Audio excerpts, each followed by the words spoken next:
அஸ்ஸலாமு அலைக்கும் வரஹ்மத்துல்லாஹி வபரகாத்துஹு. கண்ணியத்திற்குரிய எல்லாம் வல்ல அல்லாஹு ஜல்ல ஷானஹு தஆலாவின் நல்லடியார்களே, மனக்குழப்பத்திற்கு இஸ்லாம் கூறும் மகத்தான தீர்வு என்ற தொடர் நிகழ்ச்சியிலே நாம் எல்லாம் 20ஆம் நாளிலே அமர்ந்திருக்கிறோம். இன்றைய தினம் நம்முடைய வாழ்க்கையிலே ஒவ்வொரு மனிதனும் சில நேரங்களில் தோல்வியை சந்திக்கிறான். பலவிதமான தோல்விகள்.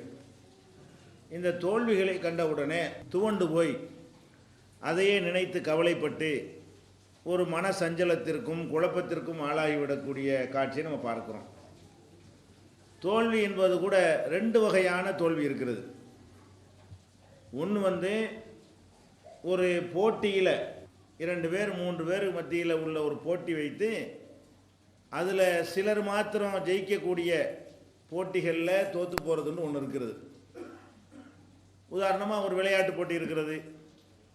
அதில் ஃபஸ்ட்டு யார், செகண்ட் யார், தேர்ட் யாருன்னு ஒரு 3 பேர் தான் ஜெயிப்பாங்க. 1000 பேர் கலந்து கொண்டாலும் 3 பேர் தான் ஜெயிக்க முடியும். 10,000 பேர் அதில் கலந்து கொண்டாலும் 3 பேருக்கு தான் அது கிடைக்கும். அப்போ மற்றவர்களை ஜெயிக்கிறது போட்டி என்பது 2 வகை இருக்கிறது. மற்றவங்களை ஜெயிக்கிறதுக்காக நடத்துகிற போட்டியில் சிலர் தோப்பாங்க, சிலர் ஜெயிப்பாங்க. இந்த மாதிரி போட்டியும் இருக்கிறது. இன்னொரு போட்டி என்னென்று சொன்னால் மற்றவங்களை ஜெயிக்கிறதுக்காக உள்ளது கிடையாது. நாம் நம்முடைய முன்னேற்றத்திற்கான ஒரு இலக்கை அடைதல். பரீட்சையில் ஜெயிக்கிறதுன்னு வைங்களேன், 3 பேர் தான் ஜெயிக்கணும் கணக்காக இருக்குது. எல்லோரும் ஜெயிக்கலாம்ல. 1000 பேர் பரீட்சை எழுதுகிறாங்க, 1000 பேர் பாஸ் ஆகலாம். இது யாரையும் தள்ளி விட்டு ஜெயிக்கிற விஷயம் கிடையாது. அப்போ இந்த மாதிரி போட்டி தான். இது மாதிரியான தேர்வுகளில் தோற்று போகிறதுனாலும் நமக்கு பாதிப்பாக இருக்கிறது. அல்லது போட்டிகளில் தேர்தலில் போட்டிடுறான், தோற்று போயிடுறான். அதே மாதிரி ஒரு விளையாட்டு போட்டியில் கலந்து கொள்கிறான், அதில் தோற்று விடுகிறான். இது மாதிரியான தோல்விகள்லாம் என்ன இருக்குது. அதில் 2 பேர் ஒரு பந்தயம் வச்சு ஒரு வியாபாரத்தில் இறங்குறாங்க. ஒருத்தன் ஜெயிச்சிடறான், ஒருத்தன் தோற்று போயிடுறான். அந்த மாதிரி வியாபாரத்தில் தோல்வி. குடும்ப வாழ்க்கையில் கூட நல்ல மனைவி அமையும், நல்ல கணவன் அமைவான்னு சொல்லி எதிர்பார்த்து திருமணம் முடித்தா அது கடைசியில் நரக வேதனையாக போயிடும், அது தோல்வி. இப்படியாக பலவிதமான தோல்விகள் மனிதனுக்கு ஏற்படுகிறது. இந்த தோல்விகளை பொறுத்த வரைக்கும் ஒரு சரியான முஸ்லீமுக்கு இது ஒரு பிரச்சனையே இல்லை. சொல்லப்போனால் இந்த தோல்வி நமக்கு அப்போதைக்கு கஷ்டமாக தெரிஞ்சாலும் அல்லாஹ் தோல்வியை கொடுக்குற பலருக்கு அதை நன்மையாக தான் ஆக்கியிருக்கணும். உலகத்திலையும் நம்ம பார்க்குறோம், இஸ்லாமிய வரலாறுகளில் பார்க்குறோம், நம்ம கண் முன்னாடி வாழக்கூடிய பல மனிதர்களுடைய வரலாறையெல்லாம் பார்க்குறோம். அவங்கெல்லாம் அந்த தோற்காமல் ஒரு விஷயத்தில் ஜெயிச்சிருந்தார்கள் என்று சொன்னால் அவங்க ரொம்ப கீழே இருந்திருப்பார்கள். புரிந்து கொள்வதற்காக சொல்வதாக இருந்தால், இப்போ நம்ம தமிழ்நாட்டில் பல தடவை முதலமைச்சராக இருந்தவர் யார்? கருணாநிதி என்பவர் முதலமைச்சராக இருந்தார். அவர் SSLC பரீட்சையில் ஃபெயில் ஆகாமல் ஜெயிச்சிருந்தார்னு வைங்க. அவர் எப்படி பாஸ் ஆகி எம்ஏ படித்து கல்லூரியில் பேராசிரியராக இருந்து எப்போவோ ரிட்டையர்ட் ஆகி 25 வருஷம் ரிட்டையர்ட் ஆகி என்ன செய்வார்? அப்படி ஒரு ஆள் இருந்து உலகத்துக்கு தெரியாமல் போயிடும். அவர் தோற்றதுனால தான் வேறு மாதிரியான ஒரு இதுக்கு தள்ளி விட வேண்டிய நிலைமை ஏற்படுது. அல்லாஹ் அவருக்கு வேறு ஒன்று எழுதி வச்சுருக்கிறான். இது நன்மையாக கெட்டதாங்கிற விஷயம் அல்ல. அவர் முதலமைச்சராக நாட்டுக்கு நல்லது செஞ்சாரா, அதுக்கு நம்ம போகவில்லை. அவருக்கு எழுதுன என்னன்னு கேட்டால், இவரை வேறு இடத்துக்கு திருப்புறதா இருந்தால் அந்த இடத்துல மண்டையில் தட்டி நிப்பாட்டணும், அப்போ தான் அதுக்கு போகுவார். இல்லைன்னா அவர் அதில் போய்கிட்டு இருப்பாருன்னு சொல்லி அல்லாஹ் என்ன செய்வான்? அப்படிலாம் ஒரு ஏற்பாடை பண்ணியிருப்பான். அப்போ நமக்கு ஒரு காரியத்தை கையில் எடுக்கும் பொழுது அதில் தோல்வி வந்தால் இதை விட வேற ஒன்றை நமக்கு தருவதற்காக வேண்டி அல்லாஹ் என்ன செய்யறான்? காலை பிடிச்சி இழுத்து நிப்பாட்டுகிறான் அப்படின்றத நம்ம விலகி கொள்ளணும். இப்போ உதாரணத்துக்கு எடுத்துக்கொள்வதாக இருந்தால், யூசுப் அலைஹிஸ்ஸலாம் அவங்களுடைய வரலாறு அல்லாஹ் சொல்கிறான்.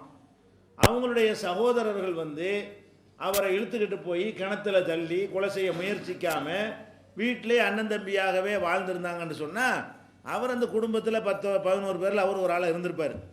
வரலாற்றில் அவருக்கு எந்த விதமான ஒரு பிரகாசிப்பும் இருக்காது. அவருக்கு தோல்வியை கொடுக்குறான் அல்லாஹ். என்ன தோல்வி? 11 பேரும் சேர்ந்து அண்ணன் தம்பி அண்ணன்மார்கள்லாம் சேர்ந்து அவரை கொண்டு கிணத்துல தள்ளி அதை சில வர்த்தக கூட்டத்தினர் அந்த பிள்ளையை எடுத்துகிட்டு போய் எகிப்தில் விற்று அதை ராஜ குடும்பத்தில் உள்ளவங்க வாங்கி கடைசியில் அவர் ராஜாவாக போயிட்டார். அவங்க வாங்கி வளர்த்து கடைசியில் பொய் போலீஸ் சுமத்தி சிறையில் அடைத்து அது பொய்ன்னு தெரிஞ்ச பிறகு இன்னும் ஒரு நெருக்கத்தை மன்னருக்கு மத்தியில் ஏற்படுத்தி கடைசியில் என்னவாயிட்டாரு? அந்த எகிப்திலேயே ஒரு சிறந்த ஆட்சி செய்யக்கூடிய ஒரு சக்கரவர்த்தியாக அல்லாஹ் ஆக்குறான். அப்போ நம்ம அந்த நேரத்தில் பார்த்தா எப்படி தெரியும்? நம்ம சக்கரவர்த்தியான வரலாறு வரைக்கும் தெரிஞ்சதுனால அது வழங்க முடியலை. நம்ம அவர் கிணத்துல போடும்போது மட்டும் பார்த்தோன்னு வைங்க, இந்த மாதிரி போயிட்டாரே, படுதோல்வி அடைஞ்சிட்டு அப்படி தான் நினைப்போம். பெரிய இழப்பு, அண்ணன் வாப்பா விட்டு பிரித்து, குடும்பத்தை விட்டு பிரித்து, இந்த மாதிரி கொண்டாந்து தள்ளுறாங்களேன்னு ஒரு பார்வையாளரை பார்த்தோம்னு சொன்னால் அப்படி தெரியும். ஆனால் அது சில வருடங்களுக்கு பிறகு அவரை வேற ஒரு இடத்துல கொண்டு வைப்பதாக இருந்தால் இந்த பிரித்து ஆக வேண்டும், அவங்க வாப்பாட்டிருந்து பிரிக்க வேண்டும். பிரித்தவர் ஒரு ராஜாவாக ஆகிறதா இருந்தால் அங்கே கொண்டு விற்கப்படணும், அதை ராஜாவுடைய குடும்பத்தினர் வாங்கணும், அவங்க அன்போடு வளர்க்கணும். இதுகளெல்லாம் ஏற்பட வேண்டுமாக இருந்தால் இந்த தோல்வி அவசியம். இப்போ நம்ம என்ன நினைக்கிறோம், ஒரு விஷயத்தை தோல்வி வந்தோடனே தோத்துட்டுமே நினைக்கிறோம். இந்த தோல்வியை கொடுக்கலன்னா அதுலேயே தான் நம்ம இருப்போம். ஏதாவது ஒன்று எடுத்து அந்த காரியம் தோல்வி இல்லை என்று சொன்னால் அதுலேயே கடைசி வரைக்கும் நிற்போம். அதை விட ஒரு பெரிய இடத்துக்கு நம்ம எப்போ போவோம், இன்னொரு முயற்சி எப்போ பண்ணுவோம், மாற்றி எப்போ நம்ம யோசிப்போம் என்று சொன்னால் அதில் ஒரு தோல்வியை பிடிச்சி காலை பிடிச்சி இழுப்பான், இல்லை இழுத்து பரட்டி விட்டுருவான். எந்திரிச்சிட்டு இப்படி ஓடிட்டாலும் இப்படி திரும்பி ஓடுவோம். இப்படி ஓடிட்டு இருக்கிறால பிடிச்ச எல்லாம் இழுதானே செய்வோம், கீழே விழுந்து எந்திரிச்சு மறு எந்த பக்கம் ஓடுவோம். இங்கிட்ட நமக்கு பிரகாசமான எதிர்காலம் இருக்கும், பார்த்தா தெரியாது, உடனே கிடைக்காது. அது திருமணம்னு முதலமைச்சர் ஆக முடியாது, திருமணம்னு சக்கரவர்த்தி ஆக முடியாது, அது கொஞ்சம் பிரயாணம் ஓடும். அந்த பயணத்தை நோக்கி அல்லாஹ் இழுப்பதற்காக இப்படி ஒரு நன்மையை செய்வான் என்பதற்கு யூசுப் நபியுடைய வரலாறுல நம்ம என்ன செய்கிறோம் பார்க்கிறோம். இப்போ நபிகள் நாயகம் ஸல்லல்லாஹு அலைஹி வஸல்லம் அவங்க இருக்கிறாங்க.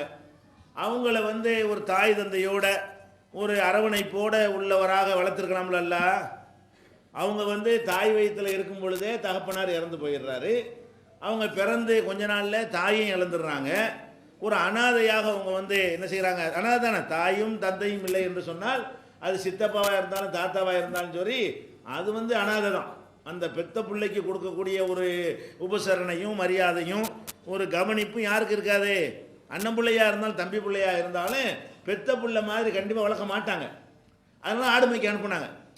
ரசூல் ஸல்லல்லாஹு அலைஹி வஸல்லம் குடும்பம் எப்படிப்பட்ட குடும்பம்? அந்த ஊர்லேயே தலைமை தாங்கக்கூடிய குடும்பம், செல்வாக்கான குடும்பம், உயர் குலம்னு சொல்லக்கூடியவங்க, நல்ல ஒரு ஒரு வெயிட்டான ஃபேமிலி மாங்க இல்லையா?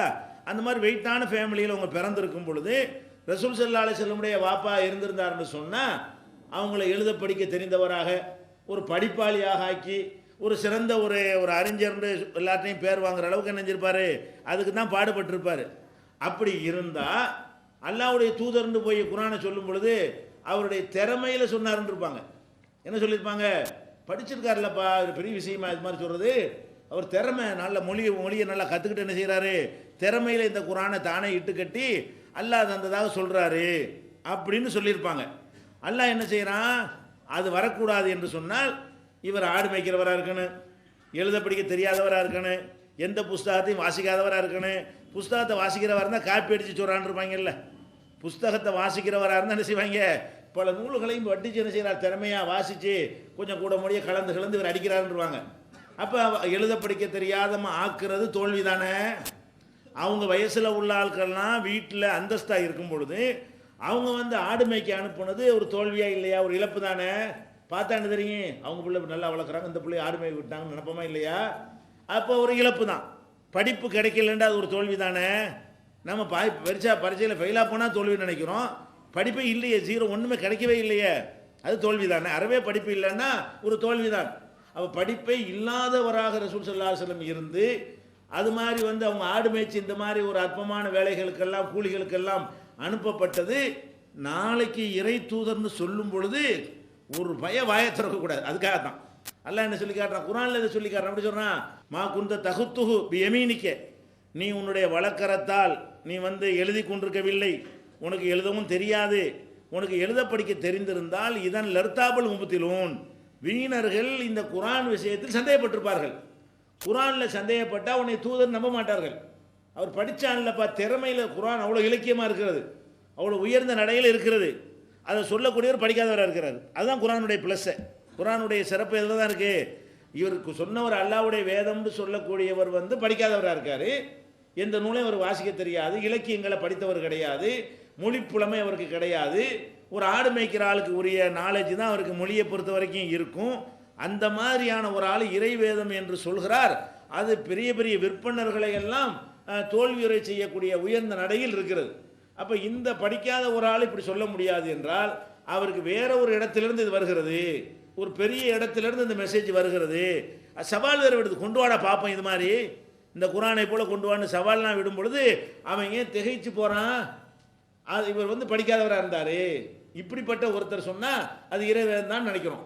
அப்போ நபிகள் நாயகம் ஸல்லல்லாஹு அலைஹி வஸல்லம் அவர்களுக்கு படிப்பு இல்லாமல் போவது ஒரு தோல்வி தானே, ஒரு இழப்பு தானே. நம்ம பார்வையில் பார்த்தா அது இழப்ப உண்மையில் அப்போதைக்கு பார்த்தா இழப்பா தெரியும். நம்ம ரசூல்லா காலத்தில் வாழ்ந்து, நம்ம ரசூல்லா காலத்தில் ஒரு நல்ல வசதியான குடும்பத்தில் இருந்து அவர் சின்ன பிள்ளை ஆடு மேய்க்கிற பார்த்தா என்ன செய்வோம்? பாவம், அந்த பையனை போட்டு ஆடு மேய்க்க அனுப்பியிருக்காங்களே, படிக்க கிடைக்க விடாம. வாப்பா இருந்தால் அப்படி செஞ்சுருப்பாங்களா, உம்மா இருந்தால் அந்த மாதிரி விட்டுருப்பாங்களான்னு பேசுவோமா இல்லையா? நம்ம கற்பனை பண்ணி பாருங்கள்.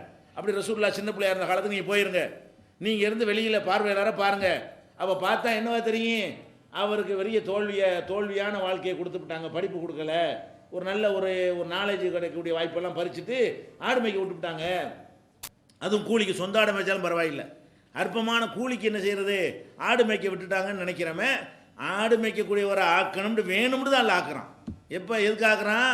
அப்போ தான் அந்த இறை தூதர் என்பது நிரூபணமாகும். நாளைக்கு சொல்லும் பொழுது இறை தூதர்னு சொன்னால் அது ஏற்றுக்கொள்ளத்தக்கதாக இருக்கும். அப்போ அல்லாவுடைய கணக்கு என்னன்னு சொன்னால், ஒரு காரியத்தை செய்கிறதா இருந்தால் நம்ம என்ன செய்வோம்? இன்றைக்கி திட்டமும் நாளைக்கு செஞ்சுருவோம். அல்லாட்ட அதெல்லாம் கிடையாது. 25 வருஷத்துக்கு பிறகு ஒன்று வரணும்னு சொன்னால் இங்கேருந்து ஒரு செக்கை வைப்பான் அல்ல, அப்படியே கொண்டு போய் என்ன செய்வான்? அந்த இடத்துல நிப்பாட்டுவான். அப்போ தான் கரெக்டாக ஒர்க் அவுட் ஆகும். அப்போ அவங்க 40வது வயசில் நபியாக ஆக்குவதற்காக வேண்டி சின்ன பிள்ளையாக இருக்கும்போதே வேலையை ஆரம்பிச்சினான்லாம். நபியாக 40 வயசுலாம் தேர்ந்தெடுக்க போகிறான், அப்போ தான் டிக்ளேர் பண்ண போகிறான். 39 வயசில் அவங்களுக்கு இதை செய்யலை. பிறந்த அவங்க விவரம் தெரிஞ்ச காலத்திலேருந்து அவங்கள அது மாதிரியாகவே டைப்பாக என்ன செஞ்சு கொண்டு வந்து அதே மாதிரியான ஒரு நிலையை ஏற்படுத்தின பிறகு இறை தூதர்னு சொன்னால் அது ஒரு வெற்றியாக இருக்கிறது. ஒரு வகையில் தோல்வி தானே, அல்ல அப்படி வேணும்னு ஆக்கினான். அது எப்போ நமக்கு தெரிகிறது? இறை தூதர்னு ஆன பிறகு தான் தெரிகிறது. யூசுப் நபி ராஜாவாக ஆன பிறகு தான் அதனுடைய ஒரு தாத்பரியம் நமக்கு விளங்குகிறது. அப்போ நம்ம என்ன விளங்கணும்? நம்மளை பிடிச்சி ஒரு தோல்வியெல்லாம் தந்துட்டாண்ட உடனே தோண்டு போய் விடக்கூடாது. இதில் வியாபாரத்தில் தோல்வியா, இன்னொரு வியாபாரத்தை பண்ணுறதுக்கெல்லாம் தூண்டுறான், அட இதோட நல்லா சம்பாதிப்படா, அதில் சில அனுபவத்தை நீ கற்றுக்கிருவே, இன்னொரு வியாபாரத்தை பண்ணு, இந்த படிப்பில் தோற்ற அந்த படிப்பை படி என்று நம்மளை வந்து வேற ஒரு பக்கத்தில் திருப்புவதாக இருந்தால் நம்ம போகிற போக்கில் விடாமல் பிடிச்சி நிப்பாட்ட தான் ஆகணும். போகிற போக்கில் விட்டால் நம்ம சரிப்பட்டு வரமாட்டோம், இதை விட நல்லது நமக்கு கிடைக்காது என்று இருந்தால் அல்லாஹ் தோல்வியை தருவான். இதை நம்ம என்ன செய்யணும்? ஃபஸ்ட்டு விளங்கணும். தோல்வியாயிடுச்சு எல்லாம் தோல்வியாக போச்சுன்னா அது வந்து தோற்றவர் தான் ஜெயிச்சிருக்கிறார்கள். இன்னும் சொல்ல போனால் நீங்கள் பள்ளிக்கூடங்களில் வந்து வாத்தியார்கள் வந்து சில பேர் ரொம்ப திட்டுவாங்க. எப்படி திட்டுவாங்க? இவன் ஒன்றுக்குமே லாயக்கு இல்லைவன், இவன் மாடு மேய்க்க கூட லாயக்கு இல்லைன்னா என்ன செய்வாங்க? திட்டுவாங்க. மாடு மேய்க்க லாயக்கு இல்லைன்னு திட்டுன பல பேர் வந்து ஒரு நாட்டை ஆளக்கூடிய சக்கரவர்த்திகளாக பின்னாடி நினைஞ்சிருக்கிறாங்க, வந்திருக்கிறாங்க. மாடு மேய்க்கவே தகுதி இல்லைன்னு சொன்னாங்க. ஆனால் இன்னொருத்தனுக்கு என்ன செய்வாங்க? இவர் தான் ஸ்டேட் ஃபஸ்ட்டு, மாநிலத்தில் இவர் தான் முதல் மாணவர்னு பேப்பர்லாம் போடுவாங்க. 1000 ரூபா ரொக்க பரிசு அந்த காலத்துலேருந்து ஒரு பேப்பரில் கொடுத்து விடுவான். 1000 ரூபா பரிசு, 10,000 ரூபா பரிசுன்னு சொல்லிட்டு. அவன்லாம் எங்கேன்னு பார்த்தா காணாம். இப்போ ஃபஸ்ட்டு மார்க் வாங்கினானே என்ன ஆகிட்டான்? ஒன்றுமே பிரகாசிக்கலை. அப்போ நம்ம என்ன நினைக்கணும்? ஜெயிச்ச பரீட்சையில் ஜெயிச்சா தான் நல்லது நினைக்கக்கூடாது, முயற்சி பண்ணுவோம். அதை அல்லாஹ் வேறு மாதிரி மாற்றினான்னு சொன்னால் அதை விட ஒரு சிறந்த நமக்கு கிடைக்கும். அல்லாஹ் வந்து நம்மளை விட விவரமானவன், நமக்கு எது நல்லது என்பது நம்மை விட அவனுக்கு நன்றாக தெரியும். நமக்கு நல்லது நம்ம ஒரு பார்வையில் நம்ம பார்ப்போம், அவன் வேற ஒரு பார்வையில் அல்லாஹ் ரப்புல் ஆலமீன் பார்ப்பான். அப்படின்னு நம்ம நினைத்து பார்த்தோமே ஆனால் தோல்விகள் நம்மளை பாதிக்குமா? வரலாறு பூரா அப்படி பார்க்கத்தானே செய்கிறோம். வரலாறு நெடுகிலும் நம்ம பார்க்குறோம். பெரிய பெரிய விஞ்ஞானிகள் அந்த மாதிரி நீங்கள் எடுத்து பார்ப்ப, நிறைய கண்டுபிடிப்பெல்லாம் கண்டுபிடிச்சிருக்காங்களே, அதிகமான பொருள்களை கண்டுபிடித்த விஞ்ஞானிகள் வரலாறு எடுத்து பார்த்தீங்கன்னா அவங்கெல்லாம் அந்த பள்ளிக்கூடத்தில் வந்து சோபிக்காத ஆளுங்க, அவங்க கல்விக்கூடங்களில் சரியான முறையில் பிரகாசிக்காத ஆளுங்க. அவர் தான் ஸ்டேட்டில் ஃபஸ்ட்டு, மாவட்டத்தில் ஃபஸ்ட்டு, ஸ்கூல் ஃபஸ்ட்டு என்றெல்லாம் சொல்ல முடியாத ஒரு சராசரியான ஒரு லெவலில் இருந்தவங்க தான். அவங்கள வந்து விரட்டி விட்டவொன்னே தான் என்ன ஆகுது? எதுக்குன்னு அந்த புஸ்தக படிப்பு ஏதோ ஐடியா பண்ணி சிந்திப்போம் அப்படின்னு சொல்லி ஆராய்ச்சி பண்ணி என்ன செய்கிறான்? எதையாவது கண்டுபிடிக்கணுமேன்னு சொல்லி அவனை தள்ளி விட்டான். இல்லைன்னா என்ன போயிடுறேன்? அவன் படிச்சுட்டு கல்லூரியில் பேராசிரியராக போய் படித்து நல்ல மார்க் வாங்கி புஸ்தகத்தில் உள்ளதை எடுத்து சொல்லிக்கிட்டு இருப்பானே தவிர வேற ஒரு இம்ப்ரூவ்மெண்ட் இருக்காது. உலகத்துக்கு எவ்வளோ நன்மைகள், நிறைய கண்டுபிடிப்புகள் செஞ்சவர்கள்லாம் அவங்க வந்து இந்த தேர்னதில்லை, பரீட்சைகளில் போட்டிகளில் மற்றவங்களோட போட்டிட்டு முதல் நிலையில் அவங்க என்ன செய்யலை, வந்தது கிடையாது. இதையெல்லாம் நம்ம நினச்சி பார்த்தோமே ஆனால் அது ஒரு பெரிய ஒரு ஆச்சரியமான ஒரு இதாக இருக்கும். அதே மாதிரி நபிகள் நாயகம் ஸல்லல்லாஹு அலைஹி வஸல்லத்துக்கு முன்னாடி மூசா நபி அவங்கள என்ன செஞ்சாங்க? குழந்தை பிறந்தவனை ஆற்றுல தூக்கி போட்டாங்க. குழந்தை பிறந்தவனை ஆற்றுல தூக்கி போட்டாங்க. ஆற்றுல தூக்கி போட்டால் என்னது? ஒரு பெட்டி செஞ்சு ஆற்றுல போய் இறக்கி விட்டால் நல்லது. அது ஒரு தாய் வந்து பிள்ளைய வளர்க்குறதானே நல்லது. நம்ம வீட்டில் நம்மளுக்குள்ள பிறந்த செய்தி தெரிஞ்சா கொண்டு போடுவான் அப்படிங்கிறதுக்கு அல்லாஹ் என்ன பண்ணுறான், அந்த மூசா நபியுடைய தாயாருடைய உள்ளத்தில் போட்டு ஒரு பெட்டியை தயார் பண்ணி பெட்டிக்குள்ள அந்த பிள்ளைய வச்சு ஆற்றுல விட்டுரு. அந்த பெட்டி எங்கே போகுது? அவன் வீட்டுக்குள்ளே போகுது. எந்த பேர் அவனுக்கு கொலை செஞ்சிருவானோ அது எங்கே இருந்தால் வருதுன்னு நினச்சிக்கிட்டான். அவன் இஸ்ரவேல் குழந்தைன்னு அவன் நினைக்கல. இஸ்ரவேல் குழந்தைகளால் தான் ஆபத்துன்னு அவன் நினச்சிக்கிட்டு இருந்தான். இது ஆற்றுல விட்டவனை வந்து என்ன நினைக்கிறான், வேறு இந்த நாட்டில் உள்ள குழந்தை வருது வளர்க்கு, நல்லா இருக்குது, இந்த பையன் நல்லா இருக்கான்னு எடுத்து வளர்க்குறான். வளர்த்தா என்ன ஆகுறது? இப்போ அவர் வளர்க்கப்பட்டது எங்கே? எதிரி இடத்துல வளர்க்கப்படுறாரு. அதை தவிர பாதுகாப்பான இடம் இல்லவே இல்லை. அன்றைக்கு எதிரி இடத்துல வளர்க்கப்படாமல் அங்கே வீட்டில் யார் வீட்டில் வச்சு வளர்த்தான்னு அவர் போட்டு தள்ளியிருப்பாங்க. தாய் வந்து பிள்ளையை தியாகம் பண்ணுற மாதிரி ஆக்கி அவன்கிட்ட கொண்டு போட்டு அவன் எதுக்காக வேண்டி தனக்கு எதிரியாக இவர் உருவாக வேண்டும் என்பதற்காகவே ஃபிரௌன் எடுத்து வளர்த்தான். அல்லா என்ன செய்யறான், ஒரு இலக்கியமாக சொல்லி காட்டுறான். இந்த பிள்ளை எதுக்கு வளர்த்தான்? நம்மளை கொள்றதுக்காக வேண்டி தான் நான் வந்து நினைச்சிருக்கிறேன், இந்த பிள்ளை எடுத்திருக்கேன்னு சொல்லாமல் சொல்கிற மாதிரி அவனை டைவெர்ட் பண்ணி விட்டானே. அப்போ அல்லாஹ் வந்து எப்படி கணக்கு பண்ணுறான்னு பாருங்களேன். ஒவ்வொரு இழப்புக்கு அப்புறமும் ஒரு நல்லதை வைத்திருக்கிறான். இந்த மாதிரி நம்ம பார்த்து கொண்டோமே ஆனால் ஒரு இழப்பு நஷ்டம்னு வந்த உடனே நம்ம தோன்றக்கூடாது, தூண்டு விடக்கூடாது. எந்த வகையில் தோல்வி வந்தாலும் சரி, அது வந்து இப்போதைக்கு நமக்கு முடியல, ஏதோ ஒரு அல்லாஹ் வந்து ஒரு நன்மையை நாடி இருக்கிறான், இன்னொரு இதை முயற்சி பார்ப்போம், இன்னொரு துறையில் போவோம், ஒரு 4-5 துறையில் கூட நீங்கள் முயற்சித்து பார்க்கலாம். எல்லாத்துலேயும் அல்லாஹ் என்ன செய்வோம், அதில் சில அனுபவங்கள் கிடைக்கும். எந்த தோல்வி அடைஞ்சவனும் புத்தி கொள்முதல் பண்ணாமல் இருந்தது கிடையாது. காசை வேண்டாம் இழந்திருப்பான், புத்தி கொள்முதல் ஒன்று இருக்கா இல்லையா? ஒரு துறையில் இறங்குவோம், அதில் நிறைய லாஸ் பண்ணிடுவோம், நிறைய வந்து பேரை கெடுக்கிற மாதிரி. அப்புறம் என்ன செய்யும், ஒரு பாடம் கிடைக்கும். பள்ளிக்கூடத்தில் கூட கிடைக்காது அந்த பாடம். தோல்வி அடைஞ்ச பிறகு நமக்கு கிடைக்கக்கூடிய பாடம், ஓஹோ இன்னென்ன மிஸ்டேக் நம்ம பண்ணக்கூடாதோ, இது மாதிரி பண்ணிட்டோமோ, உதாரணம் பண்ணிட்டோமோ, அல்லது கடனை கொடுத்துக்கிட்டோமோ, அதெல்லாம் நீ பாடம் கற்றுக்கிட்டோமே, அது இல்லாட்டி கொஞ்சம் சரியாக வருமேண்டு அப்படி நிதானித்து இதெல்லாம் கற்றுக்கொள்வதற்கு எத்தனை கோடி ரூபா கொடுத்தாலும் கிடைக்குமா? இதெல்லாம் பள்ளிக்கூடத்தில் கற்றுத்தர பாடமா? அப்போ நம்ம தோல்விகள் நீங்கள் நினைக்கிறீங்க, அந்த தோல்வியில் உங்களுக்கு ஒரு இல்மு இருக்குதா இல்லையா? ஒரு ஞானம், ஒரு அனுபவ பாடம் கண்டிப்பாக இருக்கிறது. எந்த ஒரு தோல்வி அடைஞ்சாலும் அப்படி அனலைஸ் பண்ணி பார்த்தோம்னு சொன்னால் நமக்கு வந்து ஆஹா என்னென்னது பண்ணியிருக்கிறோம். அடுத்து நம்ம எடுக்கக்கூடியதில் ஒரு 10,000 ரூபா போட்டு தொழில் பண்ணும்போதே ஒரு நஷ்டத்தை ஏற்படுத்தி அல்ல நிப்பாட்டினான்னு சொன்னால் 10,000தோடு தொலைஞ்சு போயிடும். அந்த பாடத்தை கற்றுக்கிட்டு மர 1 லட்சம் போட்டால் நம்ம பிரகாசிச்சிருவோம். நஷ்டம் வேணால் பார்த்துருவோமா இல்லையா? ஒரு சின்ன ஒரு தொழிலில் அல்லாஹ் ஒரு நஷ்டத்தை ஏற்படுத்தினால் அதனுடைய காரண காரியங்கள் நம்ம விளங்கி கொண்டு மறுபடியும் அந்த அனுபவத்தோடு இறங்கினோமையானால், சரியாக பாடம் படித்து இறங்கினோமையானால் கூடுதலாக கிடைக்குமா இல்லையா? விட்டு தானே எடுக்கணும். அந்த மாதிரியான ஒரு அடிப்படையில் கூட நமக்கு என்ன இருக்கும், பயன் இருக்கும். அப்போ எந்த தோல்வியுமே தோல்வியே கிடையாது. தோல்வினா என்னது, ஒரு யூஸ் ஒரு பயன் இல்லாட்டி தானங்க தோல்வி. தோல்வியில் காசு பணம் தோல்வியாக இருந்தாலும் அனுபவம் கிடைச்சா அது லாபம் தோல்வி நீங்கள் சொல்லுவீங்க. தோல்வியினால் ஒரு அனுபவம் கிடைக்குதா இல்லையா? இனி இப்படி செய்யக்கூடாதுன்னு கற்றுக்கிறோமா இல்லையா? அப்படி கற்றுக்கொள்ளக்கூடிய ஒரு வாய்ப்பு இருக்குதுன்னு நீங்கள் நினச்சிங்களே, ஆனால் தோல்வியை கண்டு தோண்டு போக மாட்டீங்க. தோல்வினா சகஜமாக சாதாரணமாக என்ன செய்யணும், எடுத்துக்கொள்ள வேண்டும். தோல்விக்கு பிறகும் நன்மை இருக்குங்கிறதுக்கு உதாரணமாக இன்னொரு சம்பவத்தை கூட சொல்லலாம். இப்போ ஒரு பிரயாணத்தில் போயிருக்கிறாங்க. ரசூல் ஸல்லல்லாஹு அலைஹி வஸல்லம் அவங்க, ஆயிஷா நாயகி, மற்ற சஹாபாக்கள்லாம் போருக்கு போய்கிட்டு இருக்கிறாங்க, போய்கிட்டு வந்துக்கிட்டு இருக்கிறாங்க. அப்போ ஒரு இடத்துல தங்கி இருக்கும் பொழுது ஆயிஷா நாயகி வந்து கழுத்தில் போட்டிருந்த ஒரு மாலை வந்து காணா போச்சு. கழுத்தில் போட்டிருந்த ஒரு மாலையை காணலை. எல்லாம் தேடன்னு சொல்லி பிரயாணத்தை கிளம்ப போகிறாங்க. மாலையை காணாமல் இரவல் வாங்கினதாச்சே, நான் கொண்டு கொடுக்கணுமே அப்படின்னு அவங்க பதறாங்க. எல்லோரும் பயணத்தை நிப்பாட்டி போய் தேடுறதுன்னு வந்து எல்லா பற்றி தேடுறாங்க, காணலை.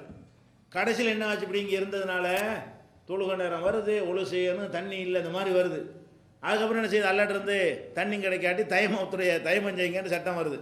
அப்போ பெரும்பாலும் ஒட்டகத்தை எழுப்புறாங்க, எல்லாம் தயமஞ்சை தொழுவிட்டு எந்திரிக்கிறாங்க. ஒட்டகத்துக்கு கீழே கிடக்குது, அது படுத்து கிடந்த ஒட்டகத்துக்கு கீழே எது கிடைக்குது, அந்த காணா போன மாலை வந்து கிடக்குது. அப்போ அந்த உசைது பின் ஹுதைர் என்ற ஒருத்தர் சொல்வார் ஆயிஷா நாய்கிட்ட, அபூபக்கருடைய குடும்பத்தாராகி நீங்கள் இந்த மாதிரி எங்களுக்கு இடைஞ்சல் பண்ணுற மாதிரி தெரியும், கடைசியில் பார்த்தா உங்களுக்கு கூட ஒரு நன்மை தானே ஏற்பட்டுருக்குது. நீங்கள் இது மாலையை தொலைக்காட்டி தயமம் செய்யலான்னு ஒரு சட்டம் கிடச்சிருக்குமா? நீங்கள் மாலையை தொலைக்காமல் பிரயாணப்பட்டு போயிருந்தால் தண்ணி உள்ள இடத்த கரெக்டாக போய் அடைஞ்சிருப்பீங்க, ஒழு செஞ்சு தொழுதுருப்பீங்க.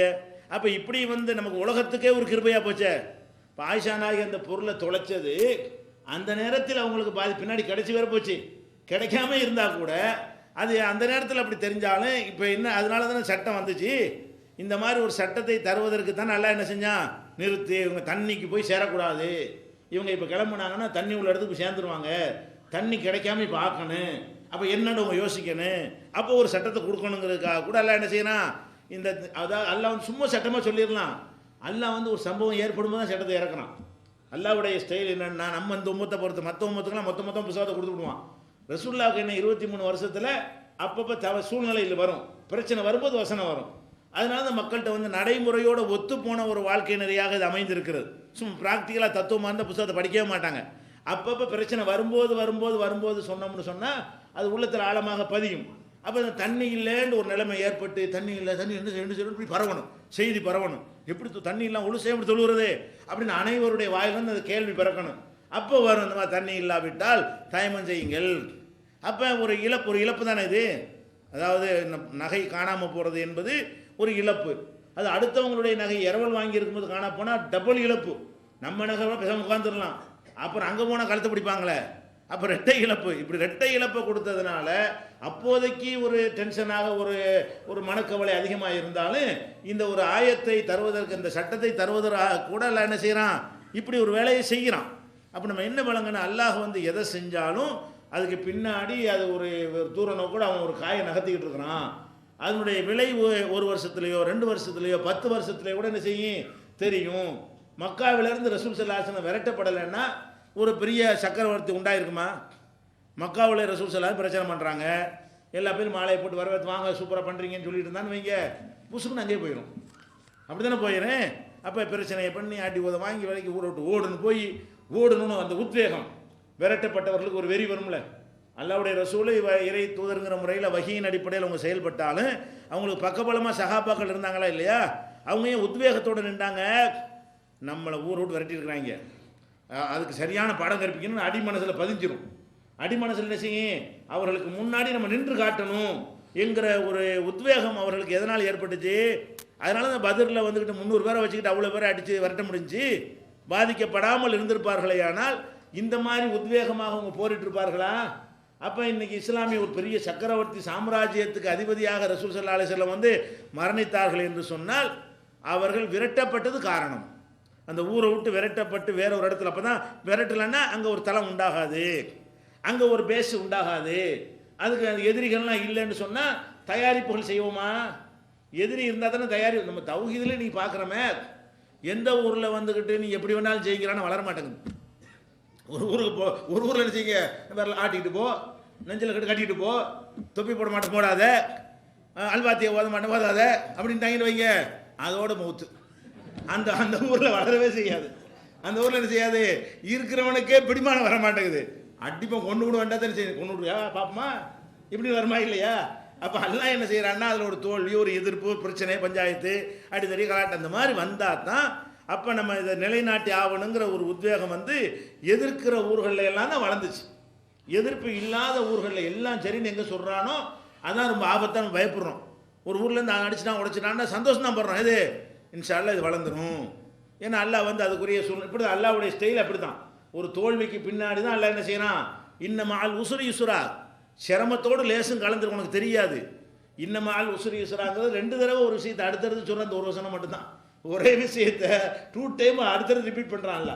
அப்போ என்ன செய்யறான், இன்னமால் உசுரி யுசுரா, சிரமத்தோடு லேசு கலந்துருக்கு, உனக்கு தெரியாது. இது சிரமம். எது சிரமம்? அதாவது மக்கா விட்டு விரட்டப்படுவது சிரமம் இல்லவே இல்லை. அது ஆட்சி அமைப்பதற்கு பயணம், ஒரு ஆட்சியை உருவாக்குவதற்கான பயணம் அதில் அடங்கி இருக்கிறது. நமக்கு இது மட்டும் தெரிகிறது, அது தெரிய மாட்டேங்குது. புரியுதா?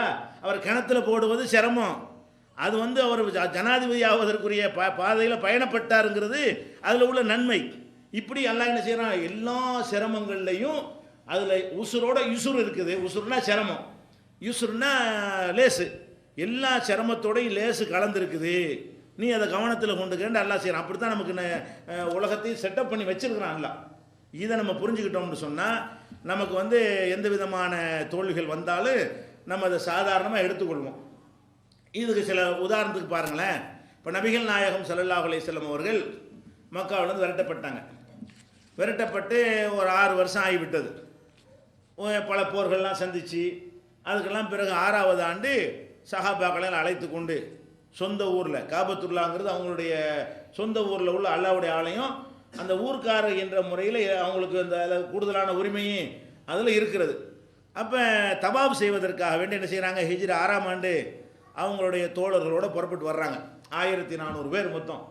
1400 பேர் தோழர்களை அழைத்து கொண்டு, 1400 பெரிய நம்பர் அந்த காலத்தில். ஒரு ஊருடைய ஜனத்தொகை அவ்வளோதான் இருக்கும். வழங்குத மக்காவுக்கு போனால் 1000 பேர் தான் இருந்திருப்பாங்க. அப்போ அந்த மாதிரியான ஒரு நம்பர் வந்து பெரிய நம்பர். அன்றைக்கி 1400னா இன்றைக்கி ஒரு 14-15 லட்சத்துக்கு சமமாக வச்சுக்கிடலாம். அப்போ 1400 பேரை அழைத்து கொண்டு என்ன செய்கிறாங்க, உம்ரா செய்வதற்கு தான் வர்றாங்க. சண்டை செய்கிறதுக்கெல்லாம் வரலை. நம்ம ஊர் தான் நம்ம மட்டும் போவோம், என்ன செய்கிறாங்க பார்ப்போம் அப்படிங்கிறாங்க.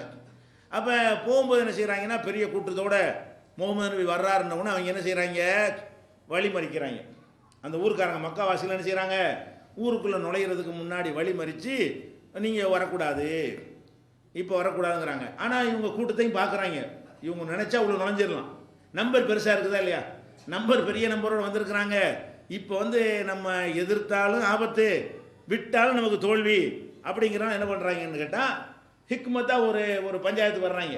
ஒரு செட்டில்மெண்ட் பண்ணிக்கிடுவோம். என்ன செட்டில்மெண்ட்டு, அடுத்த வருஷம் நாங்கள் உங்களை அனுமதிக்கிறோம். எப்படி வர்றாங்க, எதிர்த்து நிற்கிறதுக்கு பயமாகவும் இருக்குது, அதாவது தடுக்கவும் செய்யணும், ஃபோர்ஸாக தடுக்கிறதுக்கு முடியலை. அப்போ அது ஒரு மிரட்டலோடவும் ஒரு பயத்தோடையும் கலந்து, மிரட்டலும் இருக்கணும் ஒரு பயமும் கலந்துருக்கும் இல்லையா, அந்த மாதிரி என்ன செய்கிறது, அந்த மாதிரி ஸ்டைலில் வந்து பேசுகிறாங்க. நீங்கள் என்ன செய்யணும், இந்த வருஷம் திரும்பி போயிடணும், அடுத்த வருஷம் தான் நாங்கள் தடுக்க மாட்டோம். அதுக்கு நம்ம ஒரு அக்ரிமெண்ட் போட்டு, நீ வந்ததுக்காக என்ன செய்வோம், அக்ரிமெண்ட் போட்டுக்கிறணும். அந்த அக்ரிமெண்ட் அடிப்படையில் நீங்கள் இருந்தால் நாங்கள் உங்களை அனுமதிக்கிறோங்கிறாங்க. அப்போ இது வந்து அதை ஏற்றுக்கிறாமல் இருந்திருக்கணும். ரசூல் ஸல்லல்லாஹு அலைஹி நினச்சா உள்ளே போயிருக்கலாம்.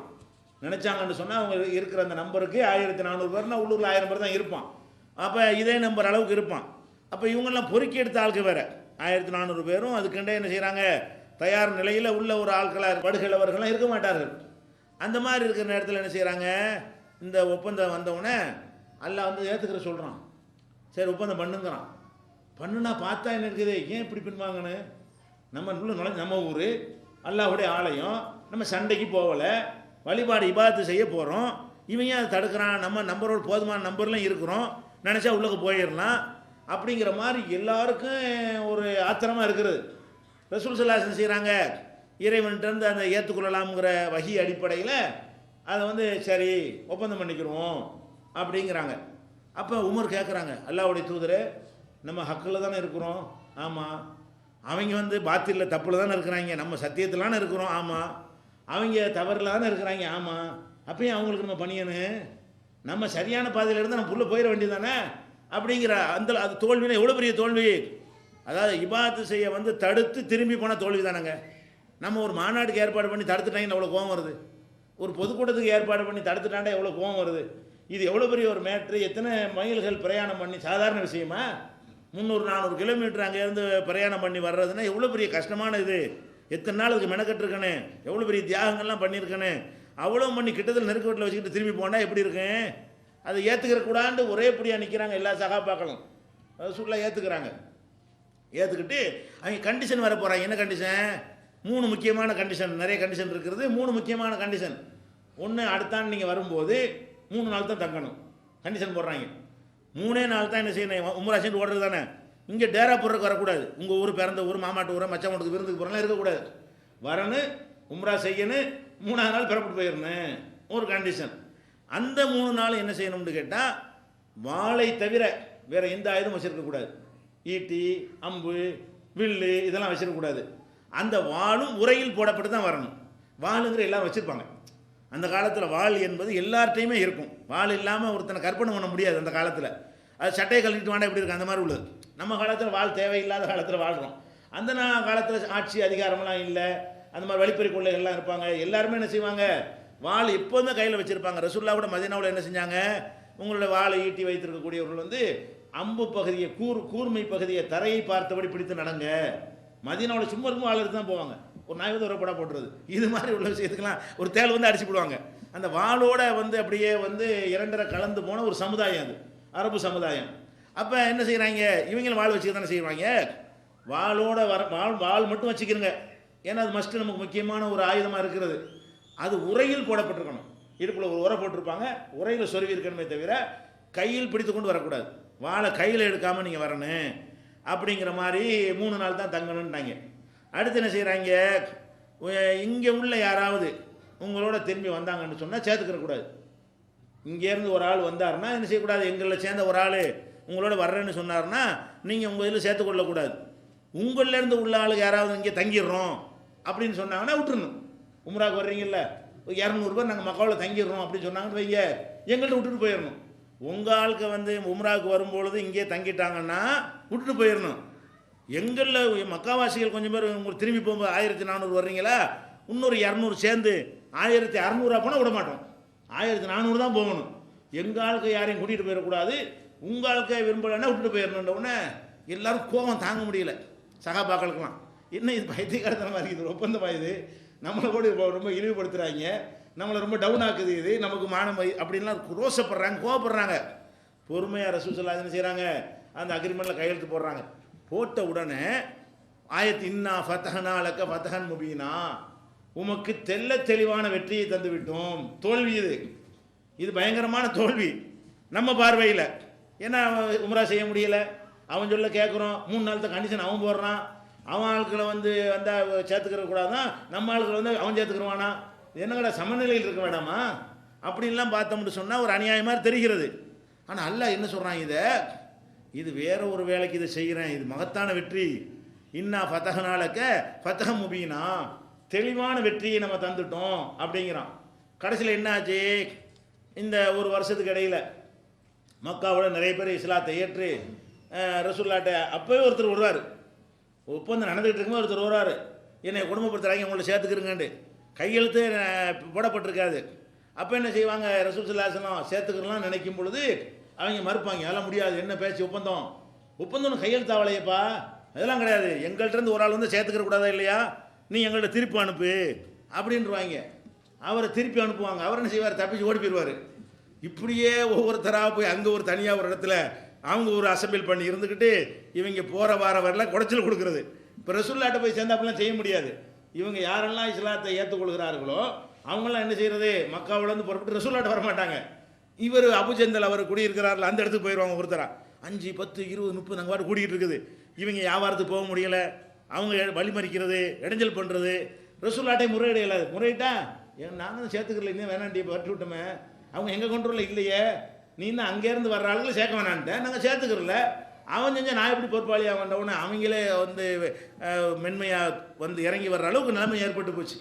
அதே மாதிரி நம்மளில் உள்ளால் யாராவது போவானா, அதாவது மக்கள் பார்த்தா தப்பு மாதிரி தெரியுது.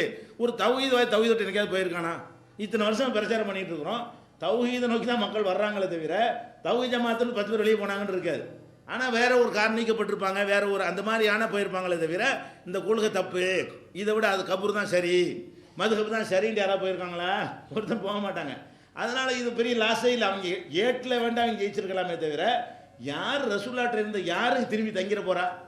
1400 வந்தவொடனே நாங்கள் 500 இங்கே இருந்துக்கணும்னு சொல்ல போகிறாங்களா, ஒருத்தராக ஈமானை விடுவாங்களா? அவன் அல்லாஹ் இதெல்லாம் கவனிக்கிறான். மக்கள் யாரும் கவனிக்கலை, அனைத்து சகாபாக்களும் கவனிக்கலை, அல்லாஹ் இதை கவனிக்கிறான். இது எழுதுறாங்க, கிறுக்குத்தனமாக எழுதுறாங்க. ஒரு ஆள் நமக்கு லாஸ் ஆக போகுதா, ஒரு ஆள் கூட மிஸ் ஆகுது. இந்த ஒப்பந்தத்தினால ஒரு ஆள் நமக்கு இழப்பு இல்லை. அங்கேருந்து ஏற்றுக்கொண்டாலும் அங்கே இருந்துக்கிட்டு பிரச்சனை பண்ணிக்கிட்டு இருப்பான், இல்லைன்னா தனியாக ஓடி போய் இருந்துக்கிட்டு குடைச்சல் கொடுத்துட்டு இருப்பான். 2 நமக்கு தான் லாபம். உள்ளூரில் இருந்துக்கிட்டே பிரச்சாரம் பண்ணிக்கிட்டு இருந்தால் 10, 20 ஆகும், 20, 30 ஆகும். அப்போ என்ன அல்லாஹ் சொல்கிறான், இது இந்த சம்பவங்கள்லாம் புகாரில் 4251வது ஹதீஸ்லையும் இன்னும் பல இடங்களையும் நீங்கள் பார்க்கலாம். இது எல்லாமே என்ன சொல்லுகிறது, பார்த்தா தோல்வி. அந்த ஹுதைபியா உடன்படிக்கையை மேலோட்டமாக படித்து பார்த்தால் என்ன செய்யுது, தோல்வி. ஆனால் அந்த ஓராண்டுக்குள்ளே என்ன நிலைமை தலைகீழ மாறுனுச்சுன்னா அதை அல்லாஹ் வந்து அப்போ சொல்கிறான் மகத்தான வெற்றிங்கிறான். போர் நாள் கூட இப்படி வெற்றி கிடைக்காது. இன்னா ஃபதஹனா லக ஃபதஹ முபீனா, மகத்தான வெற்றி உமக்கு தந்து விட்டோம். இந்த ஒப்பந்தத்தை பற்றி குறிப்பிடும் பொழுது மகத்தான வெற்றிங்கிறான். அப்போ தோல்வியை வெற்றிங்கிறான்ல. இதுதான் நம்ம படிக்க வேண்டிய பாடம். நமக்கு ஒரு தோல்வி கிடைச்சா அதனுடைய பின் விளைவுகள் ரப்புல் ஆலமீனுக்கு தெரியும். நம்ம பின் விளைவுகள் ரிசல்ட் தெரியாத காரணத்தினால் நம்ம தோல்வி நினைக்கிறோம். அல்லாஹ்வுக்கு பின் விளைவு தெரிஞ்ச காரணத்தினால் வெற்றிங்கிறான். நம்மள என்ன செய்யணும், ஒரு தோல்வி ஏற்பட்டால் பின் விளைவு தெரியாட்டாலும் அல்லாஹ் இதை பிடிச்சி அவன் ப்ரோக்ராம்லாம் நடந்துகிட்டு இருக்கிறது. நம்மளை இது மாதிரி போக விடாமல் தடுக்கிறானா, சரி தடுக்கட்டும். எடுத்த வியாபாரம் ஃபெயிலியர் ஆகுதா, போயிட்டு போகுது. ஒரு தொழிற்சாலை தொடங்கணுமா, லாஸ் ஆகி போச்சா, போயிட்டு போகுது. ஒரு வீடு கட்டணுமா, இடிஞ்சு விழுந்துருச்சா, சரி போயிட்டு போகுது. ஏதோ ஒன்று நல்லா நம்மளுக்கு என்ன செய்கிறான், வேறு ஏதோ ஒன்று நாடுகிறான், இன்னொரு நன்மைக்காக வேண்டி எல்லாம் செய்கிறான். இப்படின்னு இந்த வரலாறுகளை எல்லாம் நினைத்து பார்த்தோமே ஆனால் நமக்கு என்ன வராது, குழப்பம்லாம் வராது. அதே மாதிரி வந்து உஹது போரில் நடந்த சம்பவத்தை எல்லாம் சொல்லி காட்டுறான். இது ஒரு அழகான ஒரு தத்துவம். இது ரெண்டு பேருக்கு மத்தியில் சண்டை நடக்குது, யுத்தம் நடக்குதுங்க. யுத்தத்தில் ஒரு ஆள் தானே ஜெயிக்கணும், ரெண்டு பேரும் ஜெயிக்க முடியும். யுத்தம்னு சொன்னால் அவன் ஜெயிக்கணும், நம்ம ஜெயிக்கணும். ரெண்டு பேரும் எப்படி ஜெயிக்க முடியும், ரெண்டு பேரும் ஜெயிக்க முடியாது. அப்போ உஹது போரில் என்ன செய்யணும், ஆரம்பத்தில் முஸ்லீம்கள் கை தான் ஓங்குனுச்சு. ரசூல்லா ஒரு இடத்துல நிப்பாட்டி வச்சுருந்தாங்க ஒரு 50 பேரை. அவங்க என்ன செஞ்சிட்டாங்கன்னா, நம்ம போரில் ஜெயித்த உடனே மக்கள் நம்ம கை ஓங்கி எதிரிகள்லாம் ஓட ஆரம்பித்த உடனே ஒரு கணவாய் பகுதி, அந்த பகுதியில் பாதுகாப்பு நிறுத்தின ஆட்கள்லாம் ஓடி வந்து இந்த கனிமத்து பொருளை விட்டுட்டு போவாங்கல்ல, அதெல்லாம் எடுக்க ஆரம்பித்தாங்கல்ல, அந்த வழியாக பூந்து ரவுண்டு கட்டிட்டாங்க. அந்த தோல்வி முதல்ல உஹதுலையும் வெற்றி தான் கிடச்சிச்சு, வெற்றிக்கு பிறகு தோல்வி ஆகி போச்சு. அப்போ இந்த தோல்வி ஆனோன்னு அப்படி இடிஞ்சு போய் என்ன நம்ம சரியான மார்க்கத்தில் இருக்கிறோம், 70 சகாபாக்களை கொலை பண்ணிட்டாங்க. அப்போ இந்த மாதிரியான ஒரு பெரிய இழப்பு நமக்கு இந்த உஹது போரில் ஏற்பட்டு போச்சுன்னு கவலைப்படுறாங்க. அப்போ அல்லாஹ் என்ன சொல்கிறான்னு கேட்டால், எம்சஸ்கும் கருகுன், உங்களுக்கு இப்போது ஒரு துன்பம் ஏற்பட்டது என்று சொன்னால், ஃபக்கது மஸ்ஸல் கௌம கருகும் மிஸ்லுஹு, இதே மாதிரியான துன்பம் அவங்களுக்கு பத்ரில் ஏற்பட்டு இருக்கிறது. உனக்கு மட்டும் ஏற்படுச்சு, உனக்கு இப்போ ஏற்பட்டுச்சுல, உனக்கு 70 பேர் இப்போ போயிட்டாங்கல்ல, பத்ரில் அவனுக்கு 70 போனாங்கல்ல, அல்லாஹ் என்ன சொல்லி காட்டுறான், அவனுக்கு அப்படி போயிருக்கிறது. தில்கல் ஐயாமு நுதாவிலுஹா பைனன் நாஸ், இந்த காலச்சக்கரத்தை மாறி மாறி சுழலச் செய்கிறோம், மக்களுக்கு மாறி மாறி சுழலச் காலத்தை வந்து சக்கரமாக்கி எல்லாம் சொல்கிறான். சக்கரம் என்ன செய்யும், சுற்றிக்கிட்டே இருக்கிற சக்கரம் மேலே உள்ளது கீழே போகும், கீழே உள்ளது மேலே வரும். சுற்றுனால அதான் அர்த்தம். சக்கரத்தை சுற்றி விட்டீங்கன்னு சொன்னால் மேலே உள்ள சக்கரம் கீழே போகும், கீழே உள்ளது மேலே வரும். காலச்சக்கரத்தை மாறி மாறி சுழல வைப்போம். அந்த மாதிரி தான் உலகம் இயங்கும்னு விளங்கிக்க. அப்போ உன்னை வந்து மேலே இருக்கிற கீழே இதெல்லாம் கீழே உள்ளவங்க மேலே வந்துடுவான். ஆனால் நீ கீழே கிடக்க மாட்டேன், சுற்றிக்கிட்டு தான் இருக்கிற மறுபடியும் மேலே வருவேன். அல்லாஹ் என்ன சொல்கிறான், காலத்தை சக்கரமாக்கி சொல்கிறான். இப்போ நம்ம ஒரு விஷயத்தில் தோற்று போயிட்டோம்னா இன்னொருத்தவன் அந்த பெரிய இடத்த அந்த இடத்த அவன் பிடிச்சிக்கிடுவான். அவனு நிரந்தரமாக இருப்பானா, இருக்க மாட்டான். அவனை பிடிச்சி இறக்கி விட்டு இவன் வருவான், இவனை பிடிச்சிட்டு அவன் வருவான். அப்போ யாருக்கும் எந்த ஒரு தோல்வியும் பர்மனண்ட் கிடையாது. இதனுடைய அர்த்தம் என்ன, வெற்றி தோல்வி மாறி மாறி தான் வரும். நிரந்தரமாக இருக்குமா, நிரந்தரமாக இருக்காது. காலச்சக்கரம் வந்து காலத்தை சக்கரமாக்கி நுதாவிலுஹா பைனன் நாஸ், அதுவும் யாருக்கு சொல்கிறான், சஹாபாக்கள் சத்தியத்துக்கு போர் செய்ய போகிறாங்க, சத்தியத்தில் இருக்கும் நாங்கள் தான் ஜெயிக்கணும் அப்படின்னு நினைக்கக்கூடாது கூட இடம் தரல. அல்ல அப்படி தான் நினைக்கிறேன். அவன் தப்பான கொள்கையில் இருக்கிறான், அவன் பதில் போரில் தோற்றது ஓகே, நாங்கள் சரியான கொள்கையில் இருக்கிறோம், நாங்கள் ஏன் உஹது போரில் தோக்கணும் அப்படின்னு லாஜிக்கு பேசக்கூடாதுங்கிறதுக்கு தான். அதெல்லாம் கிடையாது. நல்லவன் கெட்டவன் பார்த்தலாம் நான் கொடுக்க மாட்டேன், சுற்றி விட்டுட்டே இருப்பேன். வணங்குதா, இவன் ஜெயிப்பான், ஒருத்தர் அவன் ஜெயிப்பான், ஒருத்தர் இவன் ஜெயிப்பான், ஒருத்தர் அவன் ஜெயிப்பான், இப்படி தான் இருக்குமே தவிர காலத்துக்கும் ஒருத்தருடைய கை ஓங்கி இருக்கிற மாதிரி என்ன செய்ய மாட்டேனா, செய்ய மாட்டேன்னு சொல்லி 3வது அத்தியாயத்தில் 140வது வசனத்தில் எல்லாம் சொல்லி காட்டுகிறான்.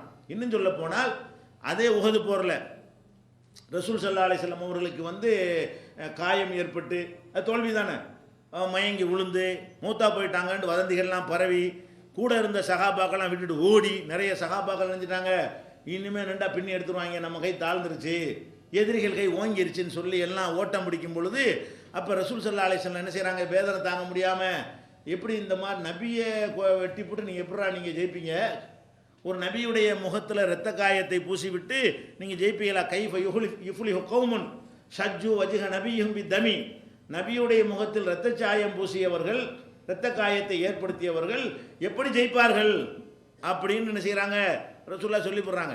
அல்லாஹ் என்ன செய்கிறான், உடனே கண்டிக்கிறான், லைஸ லக மினல் அம்ரி ஷைஉன், அதிகாரத்தில் உனக்கு பங்கு கிடையாது, நீ யாரை தீர்மானிக்கிறது ஜெயிக்கிறதுக்கு, நான் நினச்சி அவங்க கூட ஜெயிக்க வைப்பேன், உங்களை வெட்டுனா அவன் ஜெயிக்கக்கூடாதா, இந்த உலகத்தில் யாரை ஜெயிக்க வைக்கணும், யாரை தோற்க வைக்கணும், எப்போ ஜெயிக்க வைக்கணும், எப்போ தோற்க வைக்கணும் என்பது நான் டிசைட் பண்ணணும், நான் தான் அதை முடிவு செய்யணும், நீங்கள் நபியாக இருந்தாலும் நீங்கள் டிசைட் பண்ணக்கூடாது. அப்போ அல்லாஹ்வுடைய தூதர் கூட வந்து ரொம்ப கான்ஃபிடென்ட்டாக நம்ம சத்தியத்தில் இருக்கிறதுனால் நம்ம தான் ஜெயிச்சாகணும், நமக்கு தான் வெற்றி கிடைக்கும், வெற்றிக்கு மட்டும் எதிர்பார்க்கக்கூடாது, முஸ்லீம் ரெண்டுக்கு எதிர்பார்க்கணும், வெற்றி அல்லது வீர மரணம் அப்படி எதிர்பார்க்கணும்.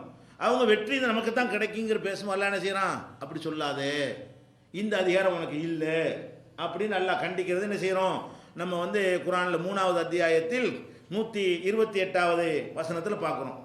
இதே மாதிரி அல்லாஹ் என்ன செய்கிறான்னு கேட்டால், ஹுனைன் போரில் இதே மாதிரி சம்பவம் தான். ஹுனைனில் இதே மாதிரி ஆரம்பத்தில் வெற்றி கிடைத்து மக்கள்லாம் அவன் தோற்று போயிட்டாங்கன்னு சொன்ன உடனே என்ன செய்கிறது, இவங்க போய் பொருள்கள்லாம் பொறுக்க போன உடனே திரும்பி வந்து அவங்க வந்து சுற்றி வளைச்சி அடித்து பயங்கரமான இழப்புகள்லாம் ஏற்படுத்தினாங்க. அந்த ஹுனைன் போருடைய நிலைமை அல்லாஹ் சொல்லி காட்டுகிறான். லக்கது நசரக்குமுல்லாஹு ஃபி மவாத்தின கசீரத்தின், ஏராளமான களங்களில் போர்க்களங்களில் அல்லாஹ் உங்களுக்கு உதவி செய்திருக்கிறான். பல பல போர்க்களங்களை சந்திச்சிருக்கிறீர்கள், அந்த காலத்தில் உதவி செய்திருக்கிறான். ஓ யோமு ஹுனைனின், ஹுனைனுடைய நாளில், ஹுனைன் போர் நடந்த அந்த நாளில் இது ஆஜபத்துக்கும் கசரத்துக்கும், உங்களிடத்தில் உள்ள பெரும் எண்ணிக்கை உங்களுக்கு ஒரு கர்வத்தை ஏற்படுத்தியது. நம்ம நம்பர் இன்னைக்கு கூட, இது பத்ரில் 300 பேர் இருந்து ஜெயிச்சிருக்கிறோம், இன்னைக்கு அவனோட நம்ம ஜாஸ்தி நம்பர் எவ்வளோ நமக்கு தெரியல. ஆனால் அந்த அந்த மாதிரி இருந்திருக்குது. எதிரிகளை விட நம்முடைய நம்பர் என்னவா இருந்திருக்கு, அதிகமாக இருக்கிறது. அப்போ உங்களுடைய அதிக எண்ணிக்கை உங்களுக்கு வந்து ஒரு மமதையை, ஒரு கர்வத்தை ஏற்படுத்தியது. புலம் துகுனி அன்கும் செய்யா, உங்களுக்கு அந்த எண்ணிக்கை கொஞ்சமும் யூஸ் ஆகலை. இவ்வளோ அதிக எண்ணிக்கை இருந்து நீங்கள் தான் உத வாங்கினீங்க, முதல்ல கை ஓங்குனுச்சு.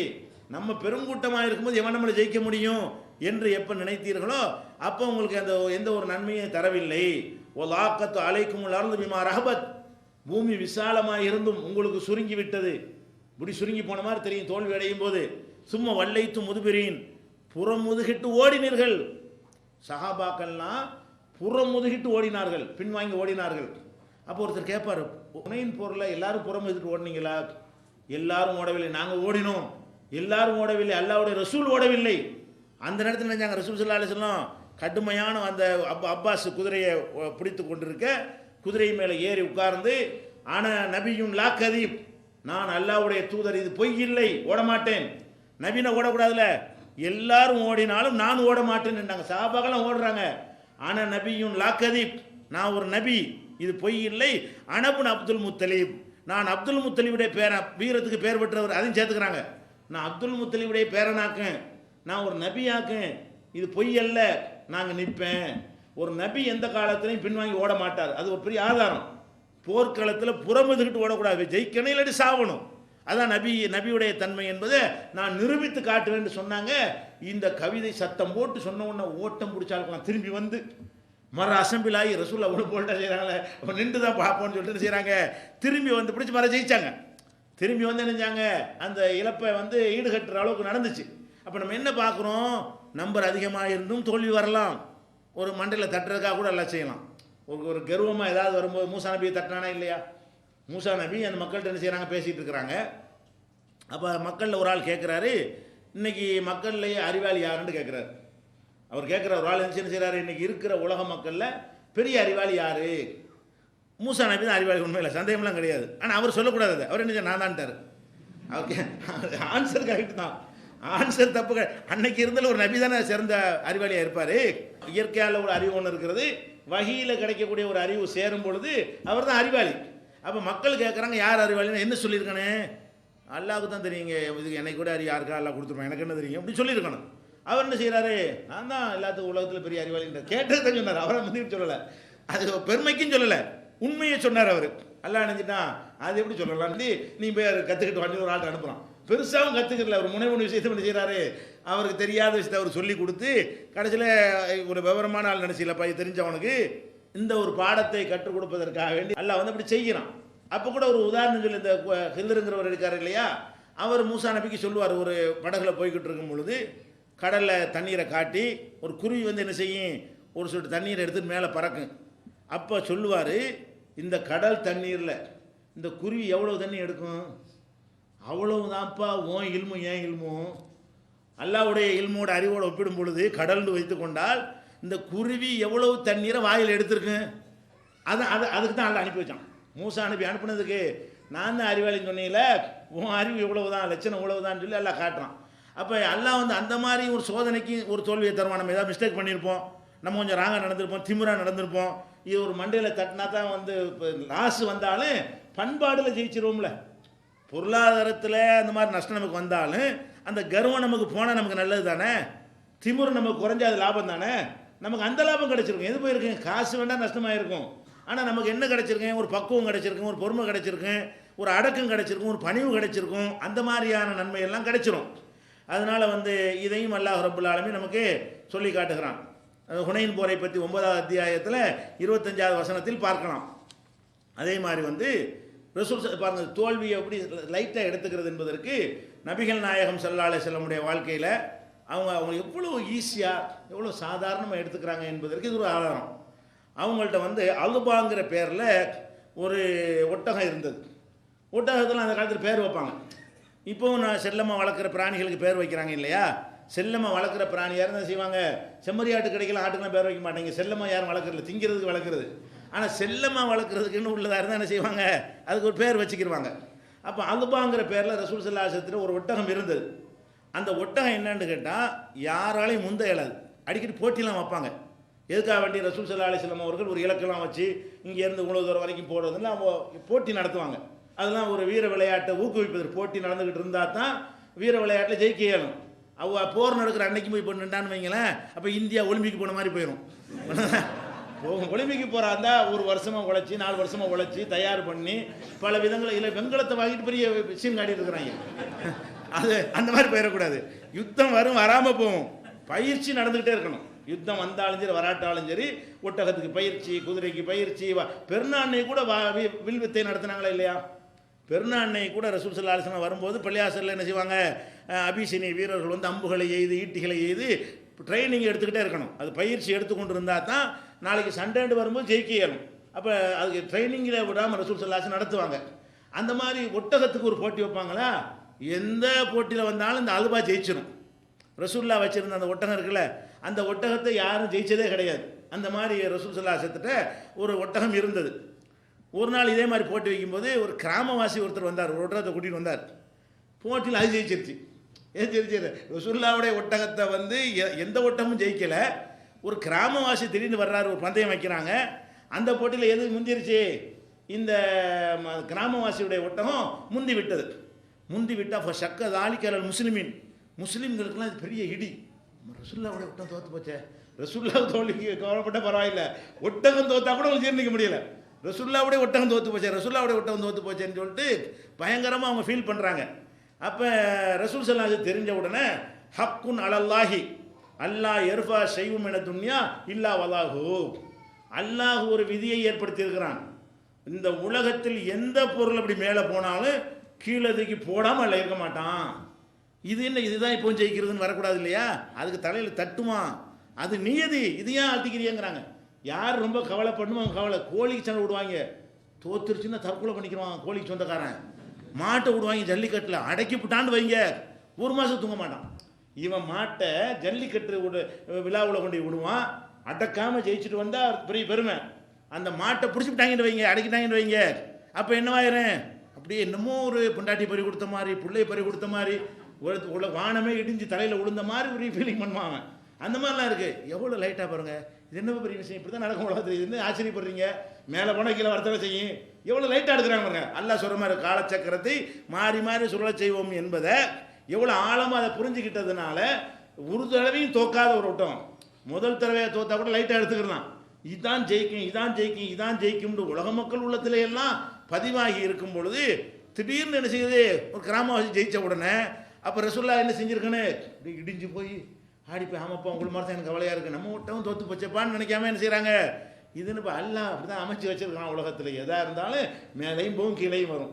மேலே தான் போய்கிட்டு இருக்கிற மாதிரி ஒன்றும் அல்லாஹ் வைக்கவே இல்லை. எவ்வளோ சாதாரண. புகாரியில் இந்த செய்தி 2872 6501 ஹதீஸை படித்து பாருங்கள். இப்படி ஆச்சரியப்படுவோம். இந்த ஒரு ஹதீஸ் போதும் நமக்கு. எந்த தோல்வி வந்தாலும் அதை சாதாரணமாக எடுத்துக்கொள்வதற்கு எது போதும், இந்த ஒரு ஹதீஸ் போதும். அதே மாதிரி ரசூல் ஸல்லல்லாஹு அலைஹி வஸல்லம் அவங்க எல்லாம் தோல்வி தான், எல்லாம் தோல்வி தானே உங்களுக்கு பிரச்சனையாக இருக்குங்கிறீங்க. எல்லா தோல்விக்கும் இது மருந்தாக இருக்கா இல்லையா? அப்போ ரசூல் ஸல்லல்லாஹு அலைஹி வஸல்லம் அவங்களும் அவங்க மனைவி என்ன செய்வாங்கன்னா, நம்ம ரசூல்லாண்டு வேறு மாதிரி கற்பனை பண்ணி வச்சுக்கிட்டு இருக்கோம். என்னது, ஒரு சாமியார் மாதிரி இப்படி தான் நம்ம டைப்பாக வழங்கி வச்சுருக்காங்க. ரசூல்லாண்டு பெரிய ஜிப்பா போட்டுக்கிட்டு ஒரு தலப்பை கட்டிக்கிட்டு அப்படி தஸ்பீ மணி உருட்டிக்கிட்டு அப்படி தூணில் சாஞ்சு உட்காந்துருப்பாங்கன்னு இப்படி நினச்சிட்டு இருக்கிறாங்க. அப்படி ரசூல்லா இருக்க கிடையாது. எல்லாத்துலேயுமே வீரம், அவங்க குதிரையில் சவாரி பண்ணுறதா இருக்கட்டும், மனைவியோடு போயிட்டு இருப்பாங்களா, சும்மா போக மாட்டாங்க. 2 ஒரு ஓட்டப்பந்தயம் வச்சுக்கிறோமா மனைவிட்ட, நம்ம 2 ஒரு ஓட்டப்பந்தயம் வச்சுக்கிறோமாம்பாங்க. அப்படி ஆயிஷா நாய் அவங்களும் என்ன செய்வாங்க, 2 பேரும் பாலைவனம் தானே போய்கிட்டே இருப்பாங்க, நம்ம 2 ஓட்டப்பந்தயம் விடுவோம் அப்படின்னு சொல்லி ஓட்டப்பந்தயம். ஆயிஷா நாய் சொல்கிறாங்க, நான் ரசூல் ஸல்லல்லாஹு அலைஹி வஸல்லம் அவங்களோட ஒரு பிரயாணத்தில் இருந்தேன். அப்போ ஒரு ஓட்டப்பந்தயம் 2 பேரும் வச்சோம். நான் முந்திட்டேன். ஓட்டப்பந்தயத்தில் யார் ஜெயிச்சிட்டது, நான் ஜெயிச்சு விட்டேன். அது அதாவது காலால் ஓடுற பந்தயம், அதாவது ஒட்டகத்தில் ஓடுற பந்தயம் இல்லை, காலால் ஓடக்கூடிய ஓட்ட பந்தயத்தில் நான் நினைச்சிட்டேன் ஜெயிச்சிட்டேன். இதற்கு பிறகு இன்னும் கொஞ்சம் காலத்துக்கு பிறகு நல்லா சதகதை போட்டு ஒரு வயசுக்கு பிறகு பெண்கள்லாம் கொஞ்சம் குண்டாயிருவாங்க. அந்த மாதிரி ஆயிட்டேன். ஊருக்கா போயிட்டு இருக்கும்போது இப்போ ஓட்டப்பந்தயம் வச்சுக்கிறோமா ரசூல்லா கேட்டாங்க. சரின்னு சொன்னேன். அதில் ரசூல்லா வந்துட்டாங்க. முதல்ல ஓட்டப்பந்தயம் வைக்கும்போது நான் ஒரு லீனாக இருந்தேன், அதனால் நான் வந்து ஜெயிச்சிட்டேன். ரெண்டாவது ஓட்டப்பந்தயம் வைக்கும் பொழுது நான் கொஞ்சம் குண்டாகி போயிட்டேன். ரசூல் ஸல்லல்லாஹு எப்பவுமே என்று மாதிரி இருப்பாங்களா, அவங்க குண்டாகலை. அவங்க என்ன செஞ்சாங்க, ஓட்டப்பந்தயத்தில் ஜெயிச்சிட்டாங்க. ஜெயித்த உடனே ரசூலுல்லாஹ் சொல்கிறாங்க, ஹாதிஹி பித்தில்க சபகா, நேற்று நீ ஜெயிச்சில, இது கணக்கு நேராகிடுச்சு, அதுக்கு இதுக்கு ஜெயிச்சா போச்சு. எப்படி சொல்கிறாங்க, நீங்கள் அன்னைக்கு ஜெயிச்சில்ல, நாங்கள் இன்னைக்கு ஜெயிச்சு சரி பண்ணிட்டோம்ல அப்படிங்கிறாங்க. தமாஷா. அப்போ இதான் நடக்கும். ரசூலுல்லாஹ் அவர்கள் தோற்று இருக்கிறாங்க, ஆயிஷா நாயும் தோற்றுருக்குறாங்க. தோற்றதுக்கு இவங்களும் இடிஞ்சு போகல, அவங்களும் இடிஞ்சு போகல. என்ன செய்கிறாங்க, ஆனால் மனசில் வச்சுருந்துருக்காங்க, ஒரு நாள் ஜெயிக்கணும். மனசில் இருக்குதுன்னு சொல்கிறாங்க. திடீர்னு வருதில்ல, ரசூலுல்லாஹ் தோற்று மனைவிட்ட தோற்ற உடனே ஒரு நேரம் அவர் பார்த்துக்கிறவனே, உன்னை ஜெயிச்சு காட்டுறேன், அது வச்சுக்கிறணும். வச்சுக்கிட்டு என்ன செய்யணும், அந்த மாதிரி சந்தர்ப்பம் வரும்போது சரியா போச்சா. இது எவ்வளோ காலம் இருக்கும், ஒரு நாள்லேயே மெலிஞ்சு ஒரு நாளில் கொடுத்து போயிடுவான் மனுஷன். இது எப்படி பார்த்தாலும் ஒரு 5-6 வருஷம் நடந்திருக்காது. ஒரு பந்தயம் நடந்து ஒரு ஒல்லியாக இருக்குமோ நான் ஜெயிச்சிட்டேன், குண்டா போனவுடனே தோத்துட்டேன்னு சொல்கிறாங்க. இது 2 நாள் நடக்குமா? நேற்று ஒல்லியாக இருந்து இன்றைக்கி யாராவது குண்டாக முடியுமா? அப்போ இது எத்தனை வருஷத்துக்கு போய் மேட்டராக இருக்குங்க? 5 வருஷம் 4 வருஷம் 3 வருஷம் மேட்டராக இருக்கும். அப்போ 2-3 வருஷத்துக்கு 4 வருஷத்துக்கு முன்னாடி ஆயிஷா நாயி ஜெயிச்சதை அப்படி மனசில் போட்டு வச்சுருந்து இவங்க ஜெயிச்சு என்ன செய்கிறாங்க, இப்போ சரியா போச்சா. அது இது மாதிரி செய்யணும். அதை போட்டு அலட்டி கொள்ளாமல் ஒரு சந்தர்ப்பம் வரேன், எதாக இருந்தாலும் மேலே போன கீழே தானே வரேன். நீங்கள் ஜெயிச்சா நாங்கள் ஜெயிக்காமல் இருப்போமா? வரட்டும் பார்த்துக்கிறேன் அப்படின்னு ஒரு ஓரத்தில் கட்டி வச்சுட்டு பேசாமல் போயிட்டே இருக்க வேண்டியதான். சந்தர்ப்பம் வரும்போது என்ன செய்யணும் சொல்லி காட்டிக்கலாம். சந்தர்ப்பம் வரும்போது இப்போ ஜெயிச்சிட்டோமா, நேற்று எங்களை ஜெயிச்சிடல, இன்றைக்கி நாங்கள் உங்களை ஜெயிச்சிட்டோமா, இப்படி சொல்கிற தப்பும் கிடையாது. இது அபுதாவுதில் சரியான ஹதீஸ் தான். அபுதாவில் 2214வது ஹதீஸில் இடம்பெற்றிருக்கிறது. அதே மாதிரி இது அடிப்படையான விஷயம் என்னன்னு கேட்டால், எந்த ஒரு துன்பங்கள் நமக்கு தோல்விகள் வந்தாலும் இப்படி நம்ம எடுத்துக்கொள்ளணும். முத்தாய்ப்பாக அல்லாஹ் என்ன சொல்கிறான்னு கேட்டால், மா அசாப மின் முசீபத்தின் ஃபில் வலாஃபி அம்புசிக்கும், இந்த பூமியில் ஏற்படுகிற எந்த ஒரு துன்பமாக இருந்தாலும், உங்களுக்குள்ளே ஏற்படுகிற எந்த ஒரு துன்பமாக இருந்தாலும், இல்லாஃபி கிதாப், அது பதிவேட்டில் இருக்கிறது. உங்களுக்கு தோல்வி நீங்கள் நினைக்கிறீங்க, முடிவாக இல்லை ஆறுதல் சொல்கிறதுக்கு என்ன சொல்கிறான், இது ஒரு ரெக்கார்ட் பண்ணி வச்சிருக்கிறேன். மின் கப்லி அன் நபராக, அது நடப்பதற்கு முன்னாடியே இது பதிவேட்டில் பதிவு செய்யப்பட்டிருக்கிறது. இன்னதாலிக்கு அலல்லாஹி யசீர், அல்லாஹ்வுக்கு இது ரொம்ப லேஸ். 50 வருஷத்துக்கு பின் நடக்கிறது இப்போ தீர்மானம் பண்ணுறது அல்லாஹ்வுக்கு லேஸ். நம்மளாம் அன்னைக்கு நடக்கிறத அன்றைக்கி தீர்மானம் பண்ண முடியும். அல்லாஹ் 50 வருஷத்துக்கு பின்னாடி என்ன நடக்கணும் என்பதை இன்றைக்கி தீர்மானம் பண்ணுவான். 50,000 வருஷத்துக்கு பின்னாடி நடக்கிறதை தீர்மானம் பண்ணுவான். அது அச்சு அசலாக ஒரு நூல் கூட பெசகாமல், ஒரு எழுத்து கூட பெசகாமல் நடந்து போய்விடும். இது திருக்குறானில் 57வது அத்தியாயத்தில் 22வது வசனத்தில் அல்லாஹ் சொல்லி காட்டுகிறான். அதே மாதிரி முடிவாக இன்னொன்று சொல்லி காட்டுகிறான், மா அசாப மின் முசீபத்தின் இல்லாம இதுன்னு இல்லை. உங்களுக்கு எந்த துன்பம் வந்தாலும் சரி, தோல்வி தானே துன்பங்கிறீங்க, எந்த மாதிரி துன்பம் உங்களுக்கு வந்தாலும் அல்லாஹ்வுடைய கட்டளைப்படி நடக்கிறது. இது சொல்லிவிட்டு, ஒமன் யூமின் பில்லாஹி, யார் அல்லாஹ்வை இப்படி நம்புகிறானோ, யஹ்தி கல்பஹு, அவனுக்கு தான் அல்லாஹ் நேர்வழி காட்டுவான். எப்படி நம்பணும், எந்த துன்பம் வந்தாலும் தோல்வி வந்தாலும் முதல்ல தோல்விக்கு பின்னாடி ஒரு வெற்றி இருக்கும், இதனுடைய முடிவு நமக்கு தெரியலன்னு நம்பணும். அதே மாதிரி நமக்கு மட்டுமா தோல்வி வருது, சுத்திக்கிட்டு தானே வருது. ரெண்டாவது விஷயம் என்னது, காலச்சக்கரம். நம்ம தோற்ற மாதிரி அவன் தோக்கத்தானே செய்கிறான், எல்லாரும் தானே தோக்குறான். மாறி மாறி ஒரு ஜனநாயக நாட்டில் எடுத்துக்கிட்டா கூட ஆட்சி மாறிக்கிட்டே வருது. இவன் மேலே போகிறான், இவன் கீழே போகிறான், ஆளுங்கட்சி எதிர்கட்சியாக போகிறான், எதிர்கட்சி ஆளுங்கட்சியாக போகிறான், 2 பேரை விட்டு 3வது வந்து ஓடியாந்துடுறான். இப்படியெல்லாம் உலகத்தில் நடந்துக்கிட்டு தானே இருக்கிறது. அப்போ இதை நம்ம என்ன செய்யணும், காலச்சக்கரத்தை மாற்றி மாற்றி வர்றதை நினச்சி ஆறுதல் படுத்தி கொள்ளணும். 3வதாக இதெல்லாம் ஒரு ரெக்கார்டில் இருக்கிறது, நடப்பதற்கு முன்னாடி எல்லாம் எழுதிட்டான், அவன் ஆர்டர் பண்ணி நடக்கிறது. அது நம்ம என்ன செய்ய முடியும், அவன் சொல்ல கட்டுப்படுவான். அல்ல அப்படி செய்கிறான், அல்ஹம்துலில்லாஹ், யாராவது நன்மையாக்கி வை என்று பிரார்த்தனை செய்வதன் மூலமாக நம்ம என்ன செய்யணும், இதை நம்ம ஆறுதல் படுத்தி கொண்டோமே. ஆனால் தோல்விகள் சம்பந்தமாக இதில் ஒரு தோல்வி மட்டும் நான் தனியாக பிரத்யேகமாக சொல்ல வேண்டியிருக்கு, காதல் தோல்வி மட்டும். அது ஒரு வேறு டைப் அணுக வேண்டிய விஷயம். மற்ற எல்லா தோல்விகளையும், குடும்ப வாழ்க்கை தோல்வியும் இதுக்குள்ளே வராது. இந்த 2 தோல்வியை தவிர வேறு எந்த விதமான பொருளாதார நஷ்டமாக இருக்கட்டும், விளையாட்டு தோல்வியாக இருக்கட்டும், படிப்பில் உள்ள தோல்வியாக இருக்கட்டும், வேறு என்ன தோல்வின்னு நினைக்கிறீங்களோ எல்லா தோல்விகளுக்கும் இப்போ நம்ம சொன்னது போதுமான அருமருந்தாக இருக்கும். இதை நம்ம மனசில் பதிய வைத்து கொண்டோமையானால் ஒரு தோல்வி நம்மளை என்ன செய்யாது, பாதிக்கவே செய்யாது. அடுத்தடுத்த விஷயங்கள் இன்ஷா அல்லாஹ் என்ன செய்வோம், நாளைக்கு பார்ப்போம். அஸ்ஸலாமு அலைக்கும். மூன் பப்ளிகேஷன்ஸ் வெளியீடுகள்: இஸ்லாமிய அடிப்படை கல்வி, திருமுறையின் தோற்றுவாய், திருக்குரானில் அறிவியல் சான்றுகள் பாகம் 1, அர்த்தமுள்ள கேள்விகளும் அறிவுபூர்வமான பதில்களும், குரான் கூறும் ஓரிரை கொள்கை, நபி வழியில் தொழுகை சட்டங்கள், மாமனிதர் நபிகள் நாயகம் குரான் மட்டும் போதுமா? ஹதீஸ்கள் குரானுக்கு முரண்படுமா? அழகிய இஸ்லாமிய பெயர்கள், இதுதான் பைபிள், ஜனாசாவின் சட்டங்கள், ஏகத்துவமும் இணை வைப்பும், திருக்குரானின் அறிவியல் சான்றுகள் பாகம் 2, இஸ்லாம் பெண்கள் உரிமையை பறிக்கிறதா? பிறை ஒரு விளக்கம், இஸ்லாம் ஓர் இனிய மார்க்கம், நபி தோழியர் வரலாறு, குற்றச்சாட்டுகளும் பதில்களும், நோன்பு, இயேசு இறைமகனா, வருமுன் உரைத்த இஸ்லாம், உண்மை தோழர் அபுபக்கர் அலி, பெண்களுக்கான நபி வழி சட்டங்கள், அறிவுச்சுடர் அன்னை ஐசார் அலி, இஸ்லாத்தில் சொர்க்கம் நரகம், நபி தோழர்களும் நமது நிலையும், துவாக்களின் தொகுப்பு, முகைதீன் மௌலிது ஒரு ஆய்வு, குரானை எளிதில் ஓதிட, நபிகள் நாயகம் பல திருமணம் செய்தது ஏன், யாக்குத்பா ஒரு ஆய்வு, நபி வழியில் நம் ஹஜ், நபி வழியில் குழந்தை வளர்ப்பு, தராவிக் தொழுகை ஒரு ஆய்வு, ஜக்காத் ஒரு ஆய்வு, இஸ்லாத்தில் இல்லறம், கியாமத் நாளின் 10 அடையாளங்கள், நபிகளாரின் நற்போதனைகள், மன்னரை வாழ்க்கை, பைபிளில் நபிகள் நாயகம், இஸ்லாத்தின் பார்வையில் பில்லி சூனியம், தர்கா வழிபாடு, நபிகளாரின் இறுதி நாட்கள், இஸ்லாமிய கொள்கை, சரியான ஹதீஸ்களும் தவறான ஹதீஸ்களும், சந்திக்கும் வேளையில் கொள்கை விளக்கம், பேய் பிசாசு உண்டா, கற்பனை கதைகள், நவீன பிரச்சனைகளும் தீர்வுகளும், தப்லிக் தாகலிம் தொகுப்பு, சுபகானா மௌலிது ஒரு ஆய்வு, மனிதனுக்கேற்ற மார்க்கம், நேர்ச்சையும் சத்தியமும், மனனம் செய்வோம், விளக்கப்பட்ட உணவுகள், அர்த்தமுல்லா இஸ்லாம், குர்பானியின் சட்டங்கள், தொழுகை, இஸ்லாத்தின் பார்வையில் கனவுகள், இஸ்லாமிய திருமணம், இறைவனிடம் கையேந்துங்கள், மீராஜும் அதன் படிப்பினைகளும், வேதம் கொடுக்கப்பட்டோர் யார், மற்றும் prophet Mohammed the greatest man மற்றும் டிஇடிஜே மார்க்க அறிஞர்கள் உரையாற்றிய CD, DVDக்கள் கிடைக்கும் இடம் மூன் பப்ளிகேஷன், 87